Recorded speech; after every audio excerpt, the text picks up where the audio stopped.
There's a lot of recipes out there for an enchilada casserole, but I think mine came out super good. So let me show you how I make it. I have a hot skillet. I added 1 pound of 80/20 ground beef.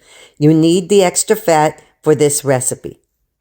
Now I'm going to add a little bit of onion and some garlic cloves. I'm going to give it a little mix, and then I'm going to add some spices. Next, I'm going to make a little well in the center, and I'm going to add some all-purpose flour, and that's going to be a thickening agent for my sauce. And now I'm going to add some chili powder. I'm going to mix that in. Then I'm going to add some beef broth, and if you only have chicken broth, that'll work too. Now I'm going to give this a quick stir and bring it up to a boil. It'll thicken as it goes. Now off to the side, I have a skillet with some hot oil. I'm going to flash fry my corn tortillas 15 seconds on each side until you start to see them blister. This is a more traditional method, and then I'm putting them off to the side on a plate.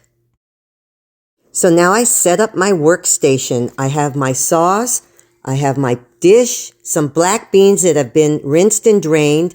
I have my tortillas and my cheese. So now I'm going to start making my layers. I'm going to add a little bit of sauce to the bottom of my pan. I'm going to spread it out, and then I'm going to start adding my tortillas. I chose to add 5 tortillas per layer. And the last tortilla, I cut it in half and put the 2 sides that were flat at the end. Next, I'm adding a layer of cheese and a layer of black beans. Next, I'm coming in with my beef enchilada sauce. Here are some more tortillas.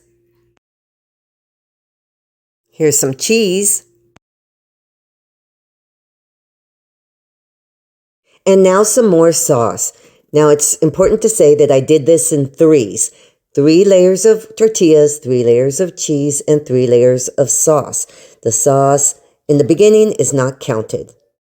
So now I'm just going to keep on making my layers until all my sauce, cheese, and tortillas are completely finished. And then I'm going to cover this with aluminum foil and bake it in the oven, 375 for 30 minutes. And when it came out of the oven, I garnished it with some olives and cilantro, and I'm telling you, this was delicious. This is my enchilada casserole. Thanks for watching.